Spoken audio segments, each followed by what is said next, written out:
नमस्कार। Defence India show में आप सबका स्वागत है। घटना चक्र का ये एक परिवर्तित रूप है। हर शनिवार को इस पहले प्रोग्राम से हम आपको डिफेंस इंडिया शो में डिफेंस की जानकारी दिया करेंगे। आपने कभी कल्पना की है कि सियाचिन के बॉर्डर पे -40 डिग्री टेम्परेचर में जो जवान खड़ा है उसकी रेजिमेंट की क्या हालत है, उसकी क्या हालत है, उसके कपड़ों की क्या हालत है, वहाँ की क्या हालत है, और सियाचिन को छोड़ भी दें, इस देश में जो 10 लाख हमारे जवानों की फौज है उस फौज की क्या खबर है। 10 लाख को अगर मैं कहूँ तो मात्र 10 लाख नहीं है, लगभग इस देश की 1/5% आबादी यानी कि लगभग 20 करोड़ लोग फौज से जुड़े हैं। उनकी कौन खबर देता है? क्या आपने कभी किसी अखबार में सिर्फ एक कॉलम या 2 कॉलम खबर पढ़ने के अलावा, या सिर्फ युद्ध जब होता है तो जय जवान जय किसान का नारा लगाने के अलावा कहीं फौज की खबर सुनने का मौका आपको मिलता है? रेडियो गायब हैं, टेलीविजन गायब हैं, अखबार गायब है।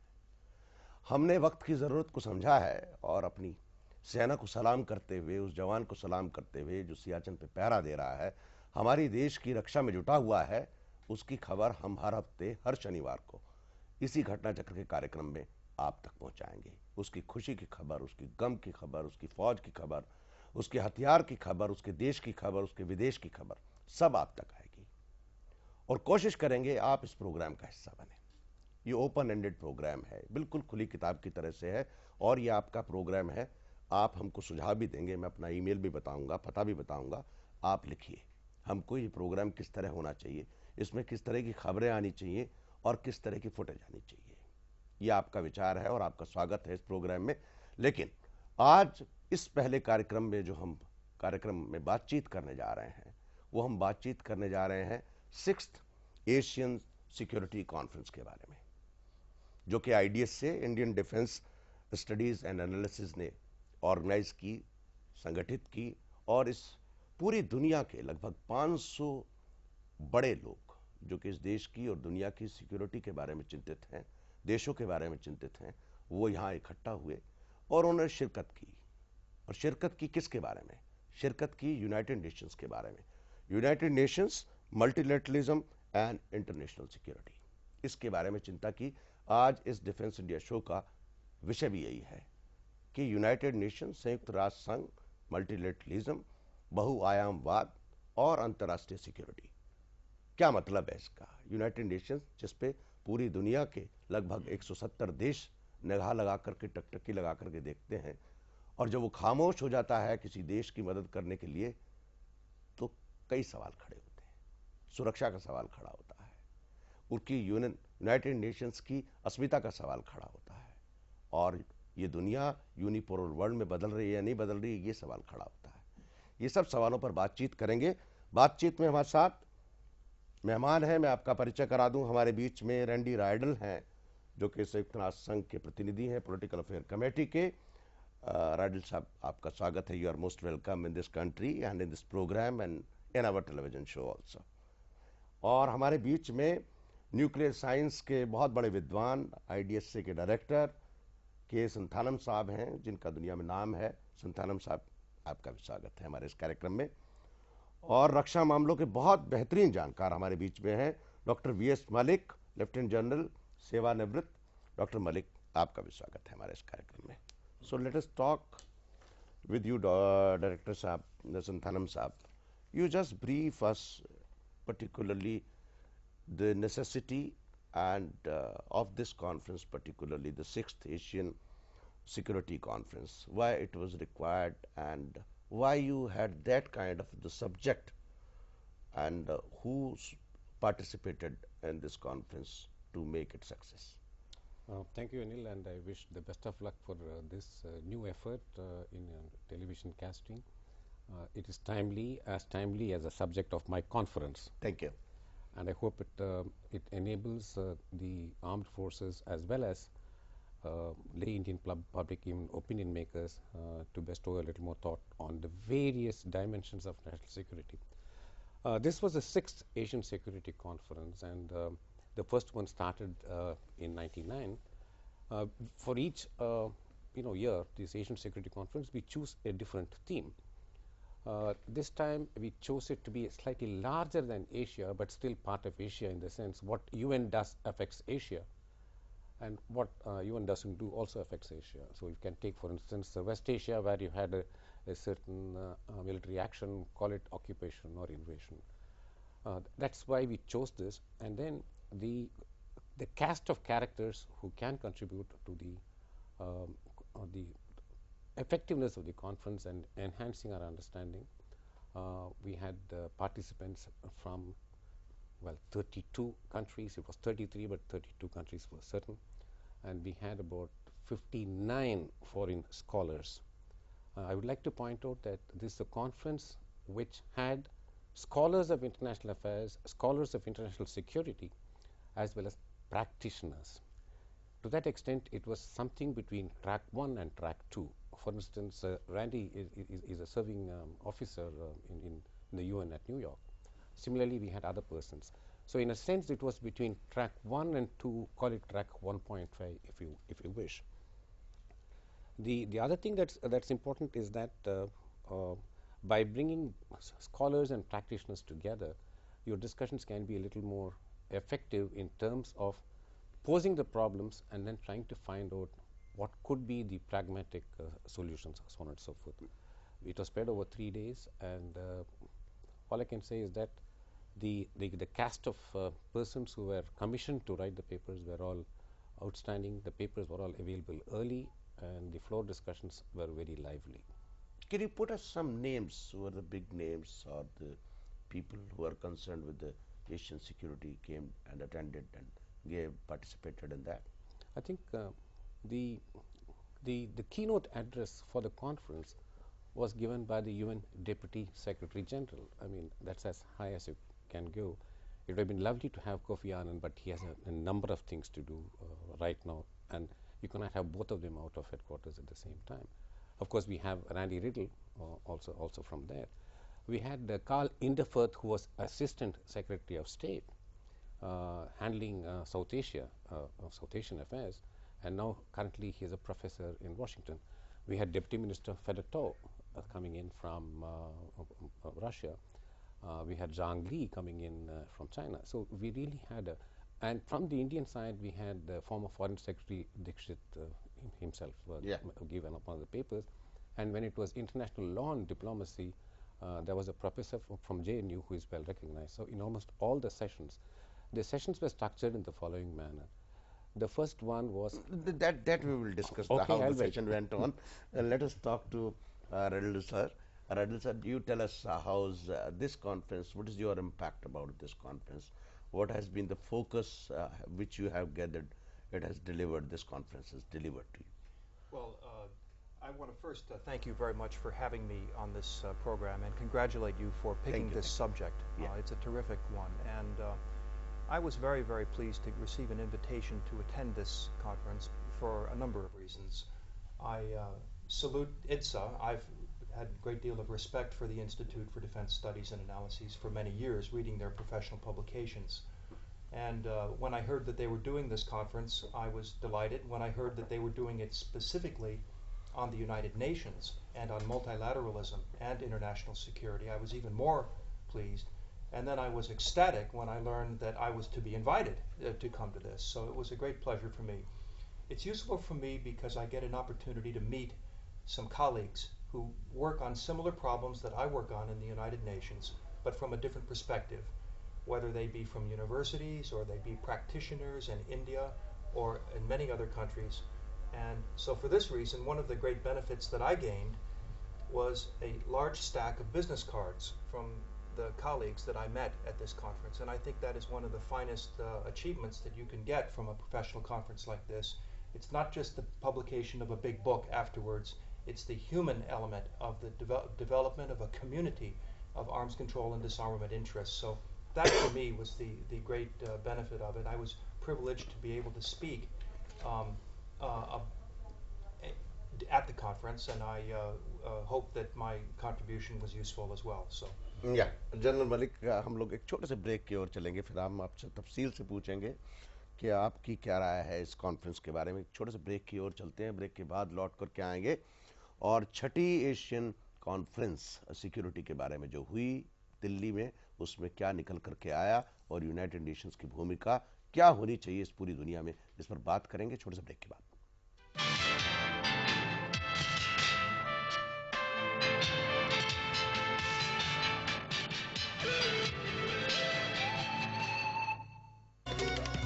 भारत की 92% श्रम शक्ति असंगठित है।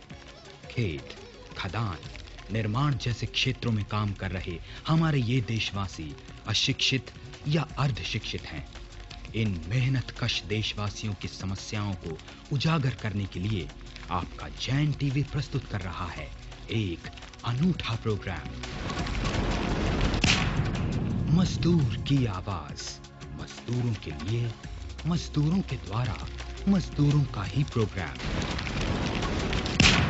मजदूर की आवाज, जो जानकारी देगा कि हमारे इन मजदूर भाइयों, बहनों और बच्चों के सामाजिक, आर्थिक और कानूनी अधिकार क्या हैं, और जो प्रयत्न करेगा शोषण, अन्याय तथा अत्याचार के विरुद्ध जन जागरण का।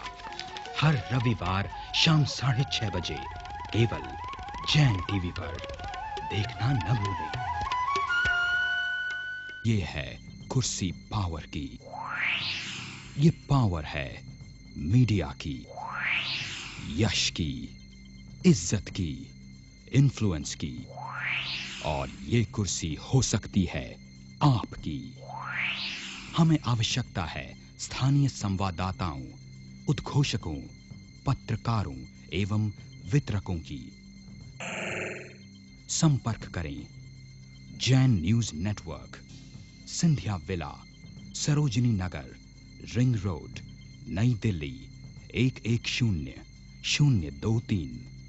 हमारा फोन नंबर है 9810547979। इस कुर्सी को आपका इंतजार है। दूसरों के लिए कितनी फायदेमंद है। पेश है Ayur non sticky herbal cold cream. रूखी सर्दियों में आपकी त्वचा को दे परफेक्ट ऑयल बैलेंस। इसमें है विटामिन ई और एलोवेरा। आयुर हर्बल कोल्ड क्रीम, बिना चिपचिपाहट त्वचा में समाए नजर न आए। दीदी, हाँ? इतनी गर्मी क्यों है? वो एसी खराब हो गया। जीजा जी, स्टेबलाइजर की वजह से। बिरला पास स्टेबलाइजर इस्तेमाल क्यों नहीं किया? हाँ बेटा। कंप्यूटर से डेटा फिर से गया। अच्छा, तो नया कंप्यूटर लेके आऊँ क्या? मम्मी। ओह, नया कंप्यूटर नहीं, जीजा जी नया बिरला पा यूपीएस से कराइए। देखा, बिजली फिर से चली गई। चलो मैं इलेक्ट्रिसिटी बोर्ड को फोन करता हूँ। इलेक्ट्रिसिटी बोर्ड को फोन करने से कुछ नहीं होगा। बिरला इकोजन इन्वर्टर लाने से सब कुछ होगा। Where there is Birla, there is power. Eureka, eureka! मैंने एक नया फार्मूला खोज निकाला है। अगर हम राजमा, चने, चावल, दाल वगैरह सारी रात पानी में भिगो कर रखें तो हम 20% तक रसोई गैस बचा सकते हैं। ये फार्मूला तो बहुत पुराना है, हमारी दादी ने हमें बताया था। राजमा, चने, दाल रात भर भिगोकर प्रेशर कुकर में बनाइए। इससे आपका टाइम, ईंधन और पैसा बचेगा। तो भी बनाओ। ऊपर से डालो थोड़ा सा चंकी चाट मसाला। छोले बल्ले बल्ले की बैंगन भाजा। MDH चंकी चाट मसाला, दुगने मजे वाला। MDH। Here begins the era of royalty.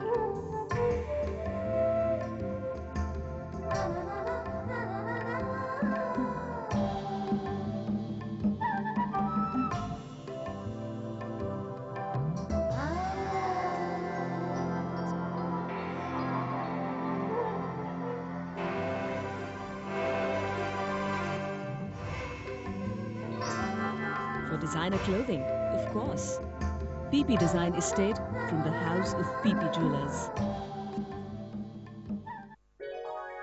राजधानी बेसन से मेरा रिलेशन बरसों पुराना। बेसन हो तो सिर्फ राजधानी, और कोई नहीं। फ्री में मिले तब भी नहीं। इतनी बढ़िया क्वालिटी, साथ में ढेर सारे इनाम भी। राजधानी बेसन के कंज्यूमर पैक्स में पाएं ढेरों आकर्षक इनाम। चॉइस ऑफ द नेशन, राजधानी बेसन।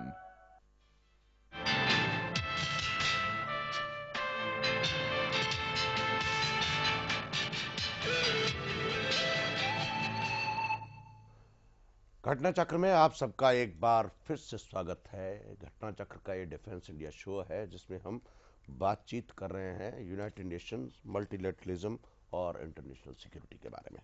हमारे बीच में मेहमान हैं रेंडी राइडल के संथानम साहब और doctor V S. Malik, lieutenant general. General साहब, ब्रेक पे जाने से पहले we were suppose to ask the question from you. Let us in this whole changing scenario, the role of the UN is preemption and prevention. What role you see for the United Nations to perform? It's a very vast question, and there are so many aspects to it. Firstly, I must say that during the 6th annual Asian conference, security conference, it was discussed threadbare in that it came out quite clearly that preemption is not the direction to go, and under the garb of prevention, or in some countries they also have come out with a new term called active defense. Whatever garb, anything done without involving the UN can only complicate issues. In fact, there was a joke floating around that it appears that people want to create problems unilaterally and then want to resolve them multilaterally when the things have got complicated. So I was very happy that the issue that came out from the 6th Asian Security Conference was that UN has a role, and that we should not get involved in the preemption, because if you get involved in preemption under any pretext or prevention, in that use military force, where the Article 51 of the Charter of the United Nations clearly provides for the self-defense, and when your essential security issues are involved, what you can do.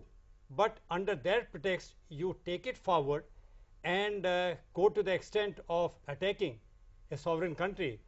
It is clearly not right. No, but I am asking you again, in the changing scenario, do you feel the countries follow the basic democratic pattern to resolve the conflict, particularly the consensus, the accommodation and the compromise? That's precisely that. And when you talk about the unilateralism and the multilateralism, the UN's role come at last. Are the people addressing the particular democratic pattern to sort out their problems? Precisely. That is where the problem is coming up, that nations are not allowing the laid down procedures of the United Nations to be gone through.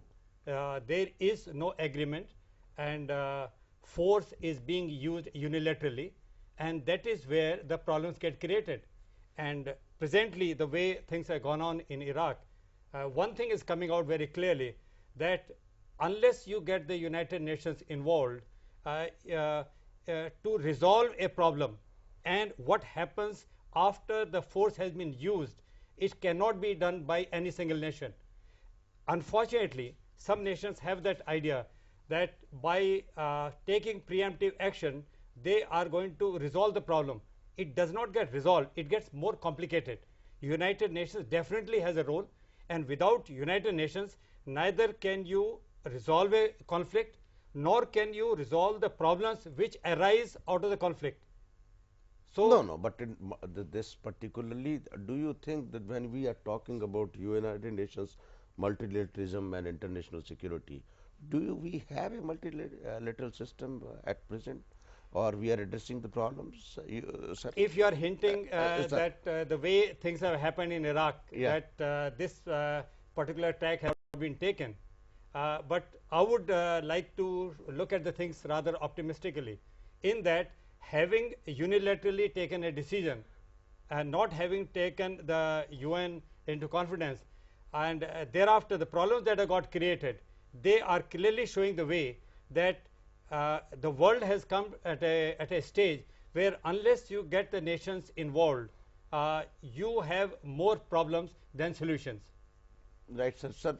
Yes. I would like to say that the UN structure as it is existing today, the peoples of the world under the UN Charter have given international peace and security that responsibility to the Security Council. if the P5 Act, it is multilateral, and as one participant said, if only P1 acts, it is unilateral. In my opinion, since this was discussed in fair amount of considerable detail, I would say that the sense of the House among all the participants was very clear on this matter, that you need norms, rules, guidelines which have been arrived at through a multilateral process of adjustment, compromise. And that's how treaties are worked out. That's how agreements are worked out. That's how the peace is negotiated and won as well. It's very, very essential that the norms, guidelines, etc. should be followed. Clearly, the Iraq war, in the opinion of international lawyers and jurists, it was illegal. Related to this is what General Malik mentioned, and you have been kind of needling us, is about preemption and prevention. Okay. Here again, unless and until you have clear legal definitions of prevention and preemption, there will be elastic interpretations, and then the more elastic the interpretation is, the more unilateral could be the action and the reaction. So I would imagine that this is very important, that we keep these clear definitions and then move forward with it. You want the decision-making process in the UN Security Council to be more democratic, more representative. The debate has been going on. Hopefully not for eternity, but pretty soon. That's right, Siddha, but I will ask one very pertinent question from Mr. Rendy. Mr. Rendy, there has been an impression for last particularly 3-4 years. Wherever the people go for WMDs, the impression is that it is not the intention to find out the WMDs. That is other way around. Whether it is the case of Hans Blix or Al-Baradi, that is the case of Iraq, Iran, Libya, anywhere. And it seems and it appears that United Nations has failed to perform its basic duty to protect the security of the sovereign nations. And one particular nation or the group of the nations comes in handy, intervene in the work of the UN, and they hijack the agenda of the United Nations, and United Nations look at a standstill. The United Nations doesn't know where to look at it. It is a different international security problem. What do you say about it? The United Nations has had to adapt to the realities, the power realities that exist in the world ever since it was created. It was created in the ashes of a brutal world war. And the intention after the war was over was to create what was called a concert of powers, a unity of the great powers, so that they could use their force in order to preserve and strengthen common rules of the Charter. The Charter, the whole purpose of the Charter was to save future generations from the scourge of war. It was also to require states to solve their disputes by peaceful means. It did allow states to practice self-defense in accordance with Article 51, but it also required states to use force if the Security Council so decided. So the decisions by the Security Council are binding, they are mandatory upon states. The problem that we've had with weapons of mass destruction is that we've been trying for 58 years now, since the UN's first resolution in 1946, to get rid of these weapons, and we have not yet achieved this goal. The chemical and biological weapons have now been outlawed entirely. I am sorry to interrupt you. Yes. Can you just tell me, we particularly from the East, perceive that UN has, or the people who are participating in the UN, the nations, have a different formula to see the terrorism or the international security from their own perspective. For the East, they have a different kind of a security angle. For West, they have a different kind of a security angle. Why this perceptual change is there when you see the things in totality and multilateralism?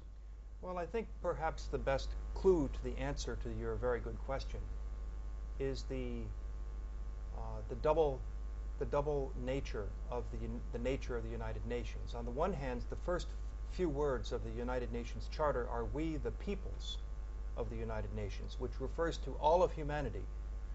On the other hand, all of the responsibilities of the Charter are concerning states, individual countries. And what the UN has to do is to reconcile the interests of all the people versus the interests of individual states. And sometimes individual states are very powerful, and they do have an influence on what the UN does. But the objective of the UN is to establish not discriminatory practices, but fully global, universal standards, and to maintain them as best they can. Look, the best analogy would be our domestic laws against murder or against robbery.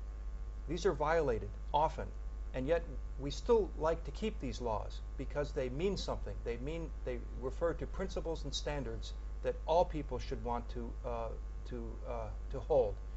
So the fact that sometimes these rules are violated, or some countries do not give up their weapons of mass destruction, doesn't mean that we've failed. It means that we simply have more work to do.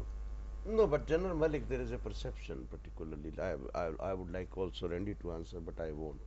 This to be answered from you, particularly in this. Some people have the weapon of mass destruction in their country. They are manufacturing also, but they want to have a treaty, NPT treaty, from all the world to sign, and they want to keep that WMDs themselves. And how long the UN can play the role till the time UN does not want to those countries who are producing and having the WMDs, the nuclear weapons. What is this difference? Okay, can you tell me? And this it is a question which has been exercising the mind of most of the nations. In fact, India has been one country consistently been talking about the disarmament right from the beginning, and delayed the option of going in for the nuclear power, which it could have done many years back. But technologically, we have scientists like Dr. Santhanam and various others, and there were opportunities, but we did not go because we could see the danger inherent in this. However, when the treaties were signed and when it was made to look that it is okay for the first 5 or the P5 countries to have the weapons, but as for the others are concerned, it is not okay for them. And India consistently maintained that this is discriminatory. Thereafter, when the conditions became unbearable for India, after all, we got a nuclear power state to our north, nuclear power state on the west. Though it had not become public on the west, north it was public, and there, as it is, China was a member of the Security Council. So it came to a point where India had to get into the act. Thereafter, there is other discrimination that is being exercised against India, and in that, the provisions of the no, people put sanction on us. That is true. Not only the sanctions, the nuclear suppliers group, the certain advantages that accrue out of that are being denied to us. Yeah. Despite having the nuclear power, we are being treated differently. So as if there is one set of rule for certain people and second set of rule for other people. That Santhanam sahab bhi kuch kehna chahte hain. Santhanam sahab, no, please. I would only shortly say that the NPT treaty is flawed, and we know that, and we have stayed out of it. But it enshrines for eternity. There's been an infinite extension of the NPT. The nuclear haves and have-nots. Countries have signed up, maybe 160 countries. I don't want to quibble about the NPT. If so many countries like it, let them have it. But the fact is that the NPT is kind of hollowing out because there are other programs. Even with the safeguard system that's there in terms of peaceful activities, it's coming out that a signatory like North Korea tried to withdraw. You find interesting activities in Libya. You find interesting activities in Iraq. In other words, there's some difficulty. But it will be fair to say that the UN also has introduced additional protocol, so that based on any information that they have, they say, I want to know what's happening in that facility. It's coming up, it's becoming a little more effective. But the basic flaws, the genetic defects in the NPT will continue. No, either you have a resolution, sir. Nobody in the world will have the weapon of mass destructions or the nuclear. Let's go on agreeing on that. Let's have a signature on that.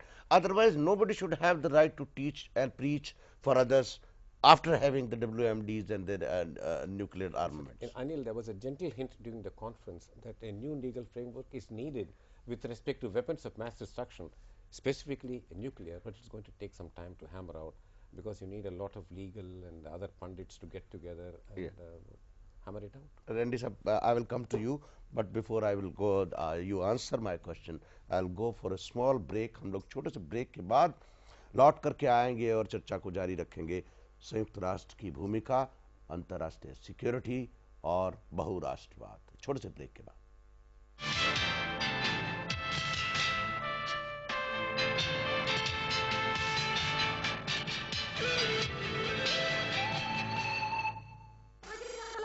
No ठंडा, उसमें गड़बड़ है। वही लोग बोला ना, कल वही लोग बोलेगा बाल काटना खराब है तो पूरा फैमिली को हिप्पी बनाएगा और हावड़ा ब्रिज पे अप डाउन कराएगा। कोई बोलेगा कपड़ा पहनना खराब है तो कपड़ा उतर के नंगा। ए बिंदु, बेशी बॉक बॉक मत करो, लोग बोलता है यार दे फूल।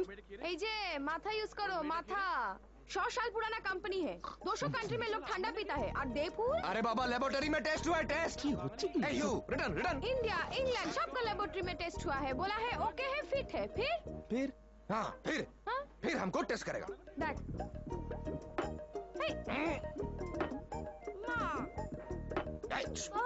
पागल एक्टर। ठंडा है। ए बिंदु, ए मेरी मिष्टी बिंदु, ए मेरी चौटपॉटी बिंदु, मैं मान गया सच सच है तेरी बात, तुम मुझे ठंडा पिला दे। ठंडा ला रे, तुम मुझे ठंडा पिला दे। ठंडा मतलब कोका कोला, ठंडा मतलब। It's time for a renaissance.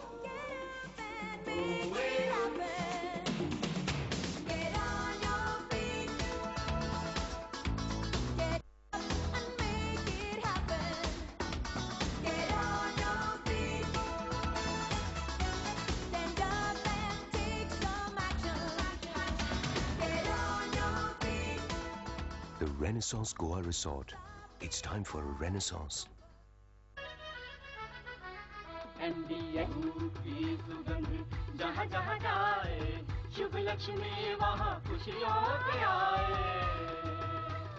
हरी वर्षा धूप सच सच MDH।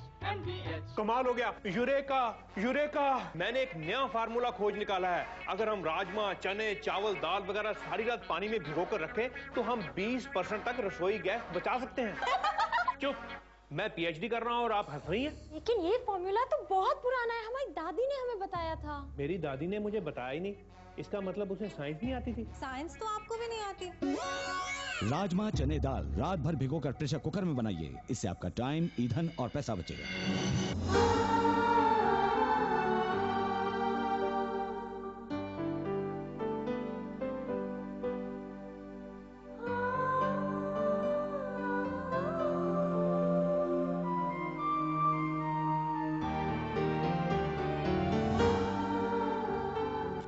जो हाथ लोगों की सेवा करते हैं वो उस मुंह से कहीं अच्छे हैं जो सिर्फ दुआ करते हैं।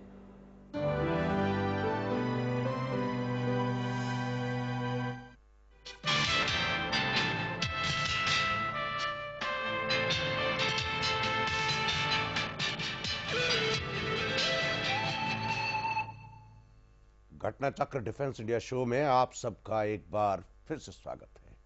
हम लोग यहाँ चर्चा कर रहे हैं संयुक्त राष्ट्र संघ, बहुराष्ट्रवाद और अंतर्राष्ट्रीय सुरक्षा। बातचीत में शामिल हैं रेंडी राइडल के संतानम साहब और doctor general VS Malik. Already we were asking from Dr. Malik about the WMDs, the dual role of the people, the countries, and role of a preacher. You don't have the WMDs, nuclear things, but we have. We have the right. We are the almighties. And their UN has failed to say their words, to make decision, to pass on the UN's sentiment to that particular nation. Why it is so? Well, first I'd like to clarify something. There were no UN sanctions against India after the tests. The Not UN were sanctions. imposed by Some countries, individual I said, per se. Yeah. The Security Council did adopt a resolution condemning the tests. It was 1172, and it was done in June of 1998. Yeah. But the point you're making is a very strong point, and one that we've been worried about for a long time, because the only way that you're going to have a rid the world of these horrible weapons is to have it be universal, fair, and across the board on a level playing field, as they say. This does exist already for the chemical and biological weapons. With respect to nuclear weapons, the Non-Proliferation Treaty has got two basic functions: to stop the spread of the weapons, but also it obligates the nuclear weapon states to enter into negotiations with the goal of global nuclear disarmament. The great problem of the NPT is that these states have failed to achieve this and have failed to even negotiate toward this goal. And this has led to many questions about the legitimacy of the NPT. Now, what is the world to do? Every 5 years, the 188 state parties to the NPT get together for a review conference every year. I mean, every 5 years. And then 3 years, each year leading up to that, they have another preparatory committee meeting. And what they try to do there is to force the nuclear weapon states to provide more information on what they are doing to achieve that goal of eliminating their weapons. Each year, more information does become available. We now know that there are roughly 30,000 nuclear weapons that exist in the world. This is a little less that existed when the NPT was signed back in 1968, but it's much less than the peak of the Cold War in the middle 1980s, when the numbers were up around 70,000. So there has been a decline. No, but decline at what cost? At others' cost. Well, not some of the countries' cost. Russia and the United States have agreed to reduce their strategic deployed weapons to around 2,000 by the year 2012. But that's still a long way off, and many countries are not satisfied with that. They're also not satisfied because there's not any requirement. But our approach is to produce and to decrease, not to produce, not to manufacture the nuclear weapons and the weapons of the mass destruction. Approach is different. You produce, you diffuse. That's right. But not to produce and not to manufacture is not the approach. Do you agree with me? Oh, I agree completely.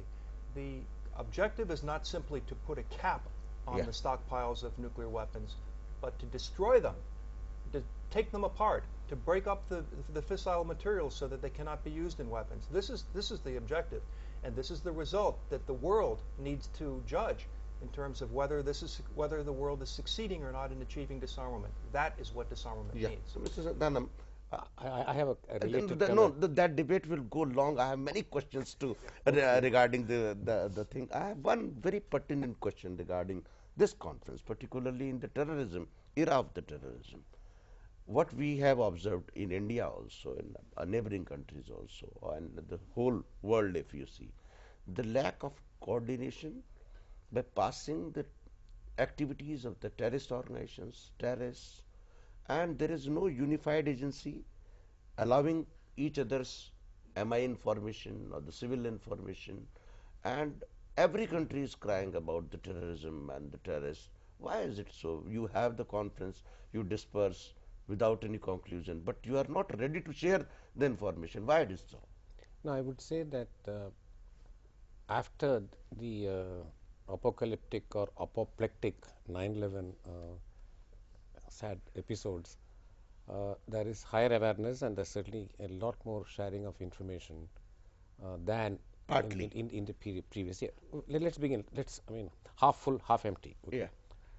That's one. That is, there is a committee on counterterrorism under the UN resolution where countries are supposed to place information into a common pool of information from which there can be dissemination. But the UN can be as effective as its member countries are. Yeah. So this reality will have to. It's improving, but there's much more to be done. Number one. Number two. It means the member countries are not serious enough to fight terrorism, or knowingly they are hiding the information. Third one is they don't want to part the information, come what may. They have their own agendas. They want to fight individually with the terrorism, but they want to have the posture as if they are the leader to fight the terrorism. This is the case. As in the life of individuals, I don't think any country would like to do self-incrimination. Yeah. But increasingly, cooperation is occurring. There is extradition of people that's coming out. There is you want somebody to be followed up because we think that he may do something mischievous in your country, he may do in my country too, so on and so forth. This kind of information exchange occurs. If your question is, are you getting actionable intelligence such that 2 hours from now there's going to be a blast in Sadar Bazaar, are you getting that kind of information?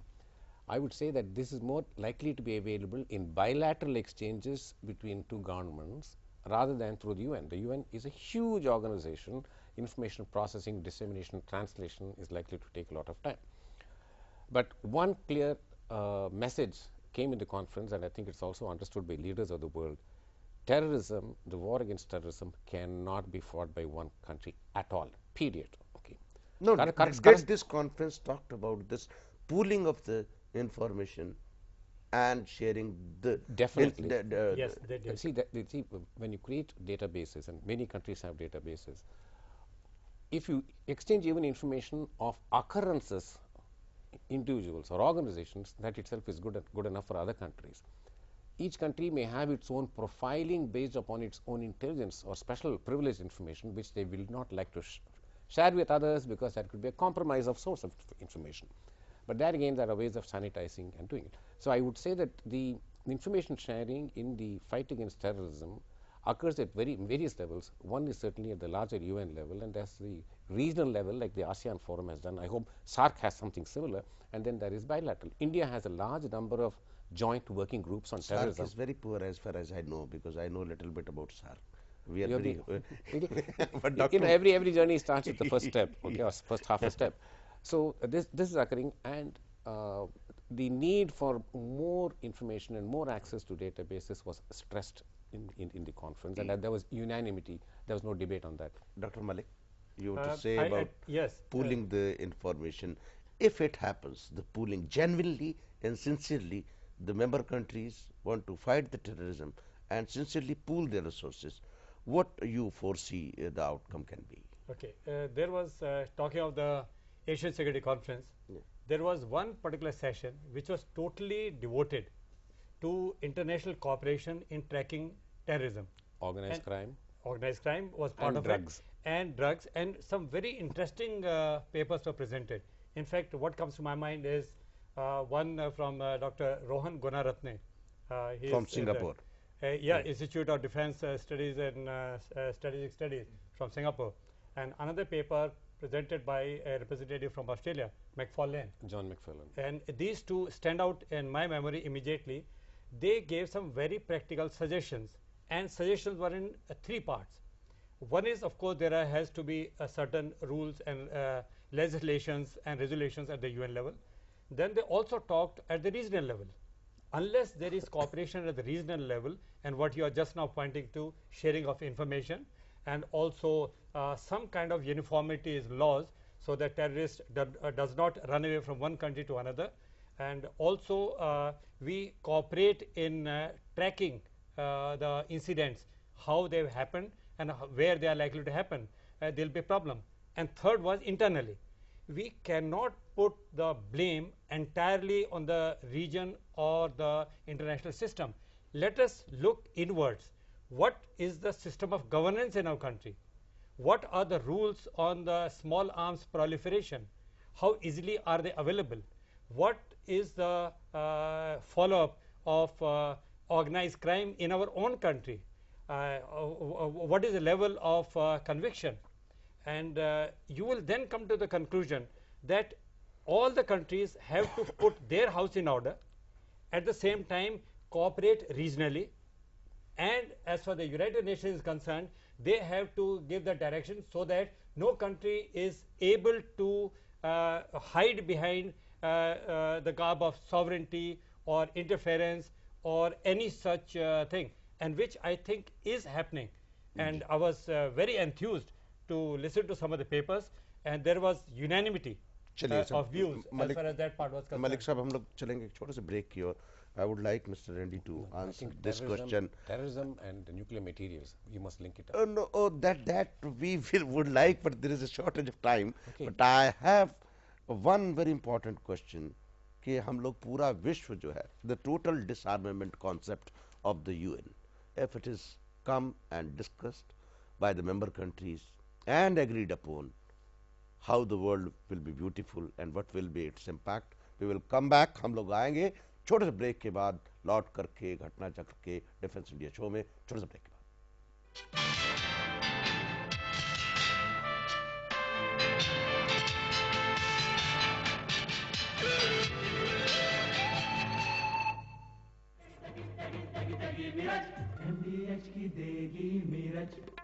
देगी मिर्च का तड़का, अंग अंग फड़का। Hi, I'm Mandira Bedi, and in the ongoing India vs. Where there is Birla Power Stabilizer, there is no fluctuation. And last week's top scorers were. Where there is Birla Power UPS, there is no interruption. Hi, I'm Mandira Bedi, and we're back. Where there is Birla EcoGen Digital Inverter, there is obviously no power cut. And me, Mandira Bedi, talking to you about current performances, both powerful and electrifying. Oh. And so, where there is Birla EcoGen Silent Genset, there is no noise. Story of Come the on, day. say it. Where there's Birla, there's power. Wonderful.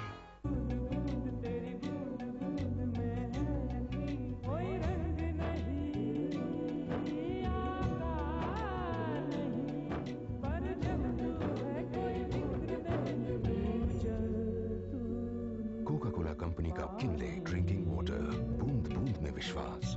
A small step was a big effort. Now he's ready for the walk of life. Concern India Foundation strives to give the disadvantaged a better future with your help. आज है रहे ना रहे कल, सोच के इस्तेमाल कर। एक इशारा समझो, ओ मेरे यारा समझो, तेरी हर आरज़ू के पीछे ये, तेरी हर जुस्तजू के पीछे ये, कर ले यकीन इतना भी नहीं कि तू मांगे जाए और देती रहे ये ज़मीन। Save oil, it's precious. Punjab National Bank, one of India's largest bank, now offers retail banking for your convenience. Affordable home loans, easy car loans, convenient personal loans and loans for doctors, credit cards for freedom, ATMs for 24-hour service, business and industrial finance for faster economic growth, international banking services. Punjab National Bank, the name you can bank upon.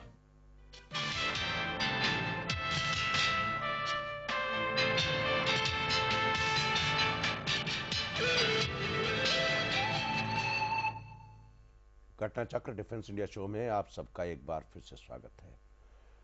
United Nations, बहुराष्ट्रवाद और अंतर्राष्ट्रीय security के बारे में बात हो रही है। Randy Rydal हमारे साथ हैं, के संथानम साहब हैं, डॉक्टर वीएस मलिक हैं, जनरल साहब।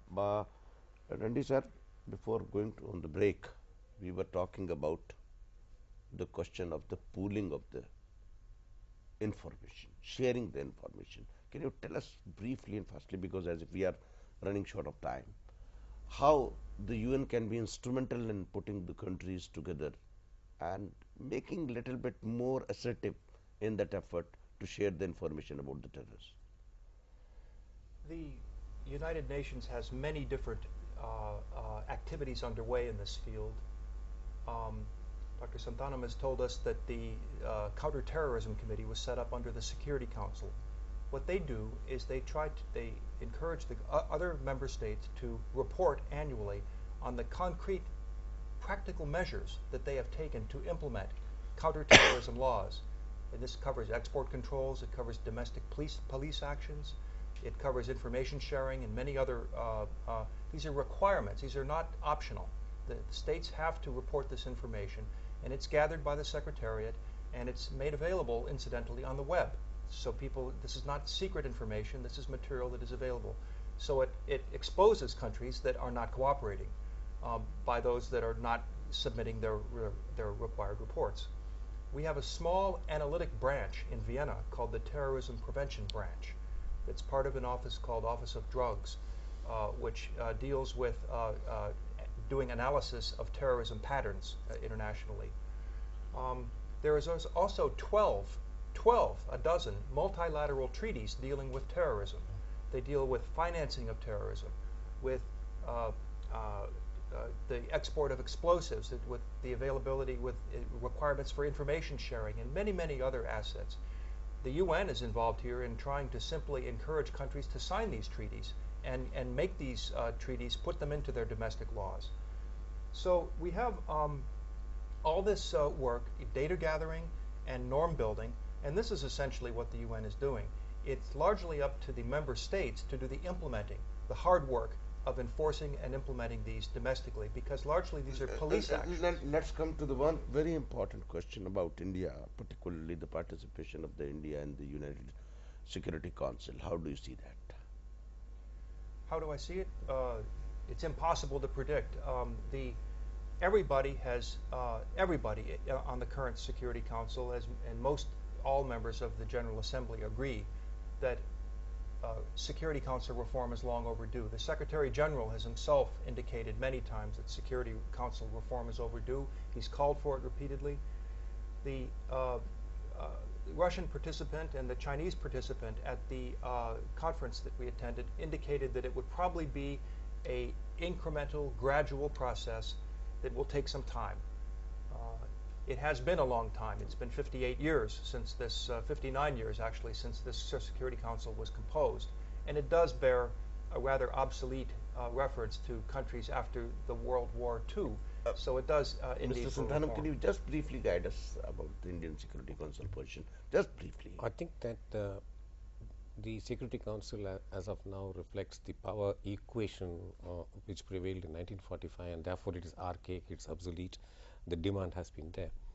There have been many scholars who have written that if you look into the criteria of being there, both in terms of hard power and soft power, apart from industrial infrastructure and various other parameters, many scholars outside India are saying that India is a natural, and many other countries also are supporting it, but it's going to take some time. Right. General, I will ask you the last question, and Mr. Randy will conclude that. The scenario of the total disarmament and the role of the United Nations, particularly, and the security angle, how you see the world without arms. It's a very noble aim. In fact, as far as India is concerned, India has always worked towards this direction. Unfortunately, there has been not much of cooperation as far as the other member nations are concerned, but that is the direction that India has all the time been saying. And I feel that in case the United Nations gives it a push, that direction will ensure that the aim that India has been pursuing can be achieved. Santhanam, sir. I think I cannot foresee a world without the UN, and notices of the death, obituaries about UN's death are premature. I think that the UN is extremely essential for small and weak countries. I think increasingly even the most powerful country is finding that the UN is necessary. Sir. General and complete disarmament.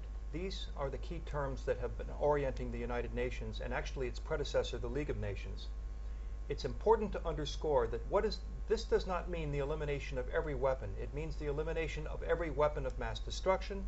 It means the regulation of conventional arms so that states can still defend their borders and still maintain domestic order and still participate in peacekeeping efforts. And it means, lastly, the exploration of new laws and new rules governing weapons that are not yet controlled, like space weapons, missiles, and small arms and light weapons. These are new areas that the UN and other institutions are working on now. Thank you, Mr. Randy. Santhanam sir, आपका भी बहुत-बहुत शुक्रिया, and Mr. Malik, आपका भी बहुत-बहुत धन्यवाद. Thank you very much. हमारे यहाँ तो सुबह-सुबह प्रार्थना होती है कि जगत में सबका कल्याण हो और विश्व में शांति हो. ये प्रार्थना नई नहीं है. यूनाइटेड नेशंस को शायद ये बात नहीं मालूम है कि हिंदुस्तान में इस तरह की प्रार्थना सुबह-सुबह होती है. बहरहाल ये प्रार्थना तो चलेगी कि पूरी दुनिया से हथियार खत्म हो जाए. इस प्रोग्राम को हम यहीं ख़त्म कर रहे हैं, लेकिन अगले सप्ताह घटना चक्र डिफेंस इंडिया शो में हम आपके सामने फिर हाजिर होंगे.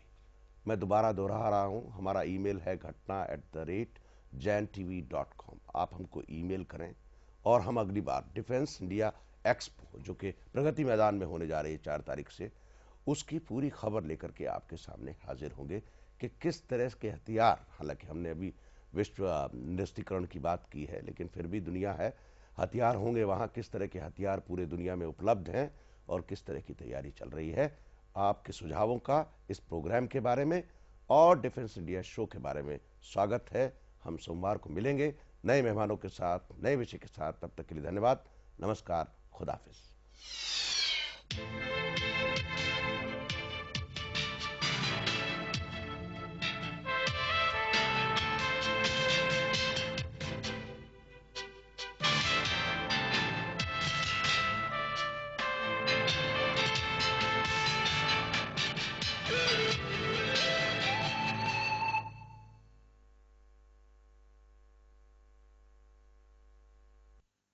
आप बता रहे हैं दिल्ली से रिलेटेड, ये